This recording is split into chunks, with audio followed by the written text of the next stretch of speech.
আমাদের জুলাই কন্যারা কেন রিক্সা র্যালি? একটা হচ্ছে রিক্সাওয়ালাদের সম্মানে তারা যে অবদানটা রেখেছে জুলাই, সেটা ভুলে গেলে চলবে না।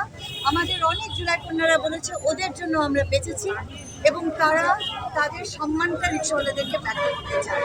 সেই কারণে তাদেরকে সাথে নিয়ে এই র্যালিটা হচ্ছে। আর জুলাই কন্যাদের র্যালিটা আলাদাভাবে হচ্ছে এই কারণে যে আমরা জুলাই কন্যাদের কীর্তিটা ভুলে যেতে চাই না। 1 মাস ব্যাপী যে কি বলবো স্মরণ সভাগুলো হচ্ছে, অনুষ্ঠানগুলো হচ্ছে, সেখানে প্রথমেই শুরু হয়েছে আজকে 14ই জুলাই। এটার সূচনা ঘটছে, মেয়েরা রাস্তায় নেমেছিল এবং তারা প্রথম শিকার হয়েছিল, প্রথম আওয়াজ তুলেছিল, প্রথম প্রতিবাদ করেছিল। এই বাক্যটা যেন ইতিহাস থেকে কোনোদিন মুছে না যায়, এটা একটি।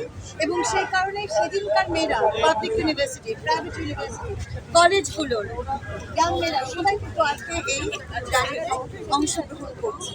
এটা একটা। আর আরেকটা হচ্ছে আমার মন্ত্রণালয় থেকে আমরা এদেরকে চিহ্নিত করার গবেষণার কাজটা শুরু করে দিয়েছি, লঞ্চ করেছি, শুরু করে দিয়েছি। আশা করছি অগস্ট মাসের শেষে আমাদের প্রথম ফাইন্ডিংটা আমরা পাবো। ঢাকা শহরের অন্তত জুলাই কন্যাদেরকে চিহ্নিত করা হয়ে যাবে, সেটার একটা পাবলিকেশন হবে। দ্বিতীয় কথা হচ্ছে চিহ্নিত করতে যাচ্ছেন, যে বললাম তাদের ইতিহাস রক্ষা করব, তাদের কীর্তি যেন পাবলিশড হয়, তাদের কীর্তি যেন হারিয়ে না যায়। অনেক কাহিনীর মধ্যে মেয়েদেরকে ভুলে যাওয়াটা সবচেয়ে সহজ। 71 আমরা মেয়েদেরকে ভুলে গেছিলাম, তো এবার তো 24 শুরু করতে দেওয়া যাবে না, এটা একটা জিনিস। আর তাছাড়া সময়টাও এখন ভিন্ন। আর আরেকটা সবচেয়ে বড় কথা হচ্ছে যে তোমরা দেখতে পাচ্ছ আমরা বারবার বলছি জুলাই কন্যাদেরকে আমরা হারিয়ে যেতে দেবো না।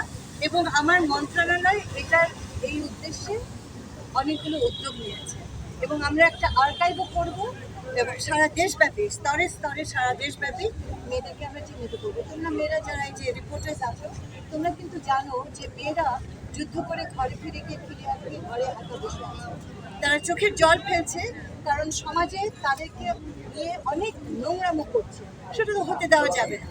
এবং তাদের কাছে আমাদের পৌঁছানো, তাদেরকে কাউন্সিলিং দেওয়া, তাদেরকে আবার কী বলে মনোযোগ শক্তি দিয়ে তাদেরকে স্বাভাবিক নর্মাল সমাজে ফিরিয়ে আনা, এটা কিন্তু আমাদের সবার কাজ। তুমি যদি একটু কিছু বলো প্লিজ। উপরে তুলে হাতটা বের করে নিয়ে